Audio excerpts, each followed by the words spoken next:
செவ்வாய்க்கிழமைக்கு சாயந்தரம் ஃபோன் பண்ணி உங்க பிள்ளை கிணத்துல விழுந்துட்டாங்க. அது போன என் பிள்ளை மாசம் ஓட்டு நான் பார்க்கணுங்க. அதுதான் சொன்னேன். எப்படியோ ஒரு மாசத்துக்கு 2000 பார்க்க விடாங்க. இப்போ போன வெள்ளிக்கிழமை போயிட்டுனா இது போன வெள்ளிக்கிழமை எம்மோ எம்மோ எனக்கு நீ வாமா ஞாயிற்றுப்படி 2000 வாங்க இப்போ நாளைக்கு வரணும் எப்படி பார்க்க 2000 வாமான்னாங்க.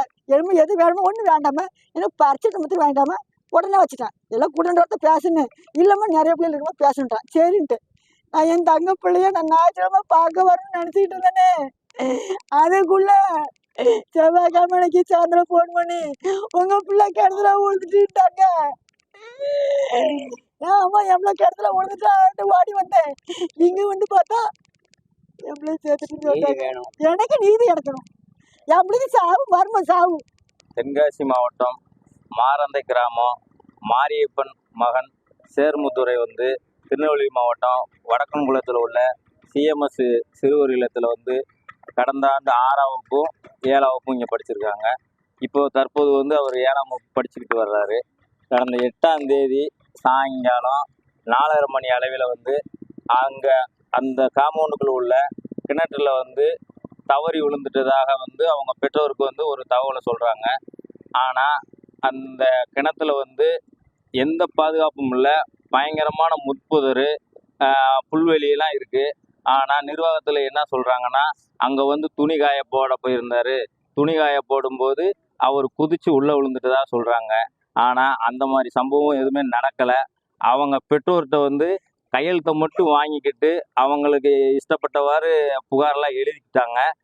மறுபடியும் அந்த பாடியை கொண்டு போய் ஜிஹெச்சில் வச்சுட்டு போஸ்ட்மார்ட்டம் யாருக்குமே இன்டிமேஷன் கொடுக்கல, யாருக்கும் தகவல் தெரியல. அவசர கதியில் வந்து அந்த பிரேதத்தை பரிசோதனை செஞ்சு வச்சுருக்காங்க. மறுபடியும் இன்னைக்கு வந்து எங்கள் டாக்டர் ஐயாவுக்கு தகவல் கிடச்சி அங்கே என்ன சம்பவம் உண்மை சம்பவம் என்ன நடந்திருக்குன்னு சொல்லிட்டு வழக்கறிஞர் மாநில வழக்கறிஞர் பிரிவாணியை வந்து இன்னைக்கு அனுப்பிச்சி வச்சாங்க. நாங்கள் அதில் தொடர்ந்து வந்து நாங்கள் அந்த அந்த சிறுவர் இல்லத்துக்கு வந்து நாங்கள் வரும்போதே வந்து காவல்துறை வந்து ஒரு கட்டுப்பாடை விதிக்கிறாங்க. நீங்கள் 3 பேர் தான் உள்ளே போகணும், யாருக்கும் அளவு விடலை. ஏன்னா பெற்றோர் வந்திருக்காங்க, அவங்களோட நாங்கள் வழக்கறிஞர் ஒரு 4 பேர் வந்திருக்கோம். அங்கேயே ஆரம்பிச்சிட்டாங்க, ஸ்டார்ட் பண்ணிட்டாங்க. 3 பேர் தான் உள்ளே போகணும். என்னன்னு கேட்டால் எங்களுக்கு மேலிட உத்தரவு. அப்புறம் அவங்க மேலிடத்தில் பேசுகிறாங்க. சரி வந்துட்டாங்க, ஒரு 7 பேரை மட்டும் அனுமதிக்க. நாங்கள் ஒரு 15 பேர் வரைக்கும் வந்திருக்கோம். ஒரு 7 பேரை மட்டும் அனுமதிங்கன்னு சொல்கிறாங்க. நாங்கள் உள்ளே போய் பார்க்குறப்ப இங்கே வந்து எந்த சிறுவர்களுக்கு வந்து எந்த பாதுகாப்புமே இங்கே கிடையாது. சிறுவர்களுக்கு பாதுகாப்பு கிடையாது. இவங்க சொல்கிறபடியும் அங்கே எந்த சம்பவமும் நடக்கலை. ஏன்னா சிசிடிவி இருக்குது, எல்லா சைடும் இருக்குது. அவன் அந்த பையன் போய் அங்கே துவைச்சிருக்க எதுவும் அவங்ககிட்ட முன்னுக்கு பிறனாத்தான் சொல்கிறாங்களோ ஒழிஞ்சு அதில் எந்த சம்பவமும் நடக்கலை. மறுபடியும் பார்த்தீங்கன்னா அந்த கிணத்துல வந்து பாடியை எடுத்த பிறகு அங்கே உள்ள நடந்த தடயங்களை பூரா அழிச்சிட்டாங்க. எந்த தடையுமே கிடையாது. அங்கே மரத்தெல்லாம் வெட்டிட்டாங்க. இப்போ புதுசாக வந்து முள்வெளியெல்லாம் போட்டு வச்சுருக்காங்க. எதுக்கு போட்டிங்கன்னா மறுபடியும் ஒரு சம்பவம் நடந்துடக்கூடாதுன்னு. ஒரு விசாரணை வந்து முடியுங்குள்ளேயுமே இன்னொரு இதை வந்து நடந்துடக்கூடாதுன்னு நினைக்கிறப்ப இவங்க சுதாரித்து முன்னாடியே இதெல்லாம் செஞ்சுருக்கலாம்ல. நாங்கள் போய் வழக்கறிஞர் அணி அங்கே போய் பார்க்குறப்ப நாங்களும் எத்தனையோ வழக்கெல்லாம் பார்த்துருக்கோம். ஒரு துளி அளவு கூட அந்த பையனை அங்கே தவறி விழுவதற்கான எந்த முகாந்திரமே கிடையாது. இதில் வந்து ஒரு சம்பவத்தை ஏதோ முழுமையாக மறைச்சு அந்த பையன் வந்து எப்படி இறந்துனானே தெரியல. காவல்துறை நினைச்சா இன்னும் 8ஆம் தேதி நடந்திருக்கு. அரை மணி நேரத்தில் இந்த சம்பவம் எப்படி நடந்து நேரம் கண்டுபிடிச்சி முடிச்சிருந்தா அவங்க பெற்றோருக்கு வந்து இந்த சம்பவம் எப்படி நடந்திருக்குன்னு தெரியும். அதனால இதில் வந்து முழுமையாக வந்து காவல்துறை வந்து இந்த நிர்வாகத்துக்கு உடனடியாக இருக்குன்னு நாங்கள் கருதுகிறோம். அதனால அந்த உண்மைத்தன்மை வந்து கண்டுபிடிச்சி சொல்கிற வரைக்கும் அந்த பிரதேசத்தை நாங்கள் வாங்க போகிறதும் கிடையாது. இந்த அரசு கொடுத்த நிதியையும் நாங்கள் பெற மாட்டோம். ஏன்னா இந்த நிதியை கொடுத்தோன்னே அவங்களுக்கு அந்த பையன் வந்துட போகிறாரு. மறுபடியும் இங்கே ஏகப்பட்ட மாணவர்கள் வந்து இங்கே படிச்சுக்கிட்டு இருக்காங்க. அவங்களுக்கு இந்த நிலைமையெல்லாம் ஏற்பட்டக்கூடாதுன்னு அவங்க பெற்றோர்களே என்ன சொன்னாங்க, நாங்கள் நிதியை வந்து இந்த அரசுலேருந்து வாங்க மாட்டோம். இந்த நீதி கிடைக்கணுமே தவிர நிதி எங்களுக்கு வேணான்னு சொல்கிறாங்க. அதனால் மறுபடியும் நாங்கள் வந்து நாளைக்கு வந்து நிருபர்களே வந்து இங்கே உள்ள அனுமதிக்க மாட்டாங்க. இப்போ நிருபர்களை வந்து உள்ள அனுமதிச்சுட்டா நீங்களே வந்து கண்டுபிடிச்சிருவீங்க. ஒரு 50% நீங்களே கண்டுபிடிச்சி அரசு சொல்லிடுவீங்க. அதுக்கு அந்த 50% நீங்கள் சொல்லிடுவீங்கன்னு சொல்லியவும் யாருமே இங்கே கண்டுபிடிக்க ஊமை வெளிகள் படம் இருக்குது பார்த்தீங்களா, வந்தோடனே கேட்ட பூட்டிடுறாங்க. அதுதான் நடந்துக்கிட்டு இருக்கு. அதனால நிருபர்களை வந்து உள்ள அனுமதிக்கணும். அதை கேட்டோம்னா எங்களுக்கு மேலிட உத்தரவு நிருபர்களை உள்ள அனுமதிக்க கூடாதுன்னு சொல்றாங்க. அந்த மேலிட உத்தரவுன்னு இது வரைக்கும் யாரும் சொல்லல.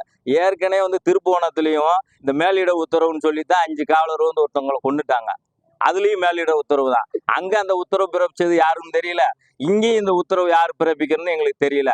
அதனால அந்த மாணவன் எப்படி இறந்தான்னு சொல்லி உண்மைத்தன்மையை கண்டுபிடிக்கிறது வரைக்கும் இந்த போராட்டம் நடந்துகிட்டே தான் இருக்கும். அதை நாங்கள் தெரிவிச்சுக்கிறோம்.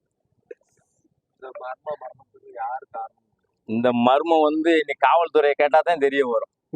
நாங்க வந்து பார்த்துட்டோம், அந்த மாணவனா இறக்கிறதுக்கான வாய்ப்புகள் இல்லை. இனி வந்து புலனாய்வு செய்யறது வந்து காவல்துறை தான் புலனாய்வு செய்யணும். அவங்க புலனாய்வு செஞ்சு முடிச்சுட்டாங்க. ஏதோ ஒரு யாரோ ஒருத்தவங்க வந்து தடை செஞ்சுக்கிட்டு இருக்காங்க.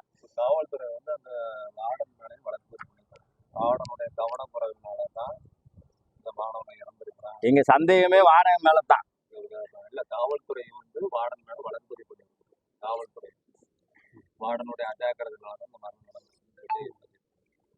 இன்னும் வேற என்ன மாதிரி? நாங்க வந்து வார்டனோட அஜாக்கிரதை எல்லாம் கிடையாது. எங்களோட சந்தேகம் எல்லாமே வார்டன் மேலதான் வருது. அவங்க நேற்று வந்து டிஎஸ்பி சார் வந்து வார்டனை வந்து நாங்க கைது செஞ்சுட்டோம்னு சொல்றாங்க. இன்னைக்கு நாங்க போய் உள்ள போய் பார்த்தா அவர் தான் எங்கிட்ட பேசிக்கிட்டு இருக்காரு. அவங்க அதுவே முன்னுக்கு போறனால தானே நாங்க கைது செஞ்சுட்டோம்னு சொல்றாங்க. அவர் வந்து உள்ள பேசிக்கிட்டு இருக்காரு. அப்ப நாங்க இதை எதை எடுத்துக்கிறது சொல்லுங்க பார்ப்போம். இதுக்கு வந்து முழுக்க வந்து எங்களோட கோணத்துல பார்த்தா, இங்க நடக்கிற சம்பவங்களும் பார்த்தா, நிருபர்கள் உள்ள விடாததையும் பார்த்தா, காவல்துறை வந்து முழுக்க வந்து அவங்களுக்கு நிர்வாகத்துக்கு உடந்தையா இருக்காங்கன்னு நாங்க தெரிஞ்சுக்கிறோம்.